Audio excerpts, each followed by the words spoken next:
මම ඒ දවස් ටික ගත කරේ මා කඳුර මදුෂ් එක්ක. එකට නිදාගත්. එකට කෑවි. මම උගෙන් දැක්ක මනුෂ්‍යකම පාර්ලිමේන්තුවේ ඉන්න සුදු ඇඳගෙන ඉන්න මිනිස්සුන්ගෙන් දකින්න නැහැ කියලා මම හිතනවා. සමස්ත සිංහල අය වෙනුවෙන් මගෙන් සමාව ඉල්ලපු කීප දෙනෙක් ඉන්නවා. Professor surgery head of the department Colombo medical faculty. මාව හම්බෙලා එයා පටන් ගත්තේ කතාව ශාෆි සමස්ත සිංහල ජාතිය වෙනුවෙන්ම ආගෙන් සමාව ඉල්ලනවා කියලා. මං කිව්වා එහෙම කියන්න එපා සර්. සමස්ත සිංහල ජාතිය කියන එක නෙමෙයි මෙතන කරේ යෝක.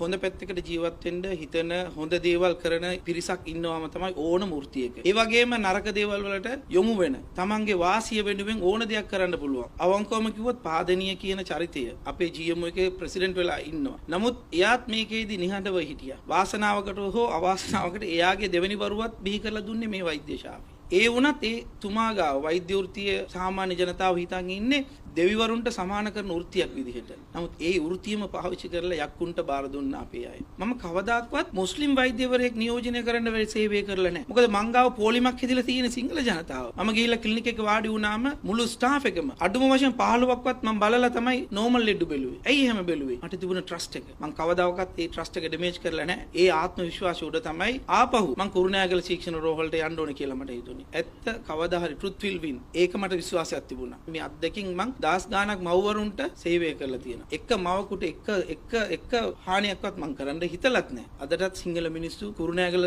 අවට ඉන්න මිනිස්සු අදටත් ඇවිල්ලා මගෙන් ඩිලිවරිස් කරගෙන අදටත් සමහර අය සීස කරන ගමන් මට කියනවා සර් අනේ මට සමාව වෙන්න සර්. සමාජය තුළ වෙච්ච හානිය හින්දා මං ඔයාලට විරුද්ධව කම්ප්ලේන් කරා මට සමාව වෙන්න කියලා මගෙන් සීසෙක් කරගෙන යනවා. මම එකයි කියන්නේ තම තමන් කරපු දේවල් තම තමන්ම පස්සේ එනවාම තමයි. මම හොඳ කරපු හින්දා මට හයියක් තිබුණා. මං එදත් කිව්වා මගේ අත් දෙකට මාංචු දාලා ගෙනියද්දිම මං දන්නා දහස් ගාණක් සිංහල මිනිස්සු වඳින චරිතයක් මම. අදටත් එහෙමයි. මට වැරදින්න බෑ. මම වැරදි කරලා නැහැ. මට ආත්ම විශ්වාසයක් තියෙනවා. ඒ ආත්ම විශ්වාසය ජයගත්තා. මං ආපහු කුරුණෑගල හොස්පිටල් එකට ගියා. ආපහු ගිය ගමන්ම කැෂුවල්ටි ලිස්ට් එක සර් කිව්වා මාව පිළිගන්නවා කියලා. ශාපි වැඩේ පටන් ගන්න කිව්වා. අර කරපු වේගෙම කරපු විදිහටම හිතේ කිසිම දෙයක් නැතුව පිරිසුදු චරිතයක් විදිහට මම වැඩ කරා. එදාම පැකින් මං 3ක් සීස කරලා ඉවර වෙලා මං එළියට ආවා. මං ගියේ ආපහු මං රිසයින් වෙනවා කියලා. හැබැයි උපදෙස් දුන්නා එපා. මාධ්‍ය වේදීන්ගේ සමහරු අය ආපහු ලියන්න ගන්නවා. ඔයාට අර කලින් කරපු දේවල් කරන්න බැරි හින්දා දැන් ඔයා ඉවත් වෙනවා කියලා. එහෙනම් මං ඒ සේවය කරනවා. මේ බෑඩ් මෙමරිස් අපිට එපා. අපි හොඳ මෙමරිස් හදමු. අපි ආදරය කරන මේ ලංකාව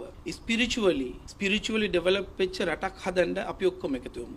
ඔයාගේ අනාගත ළමයෙක් චන්න ජයසුමන වෙන්න කැමතිද?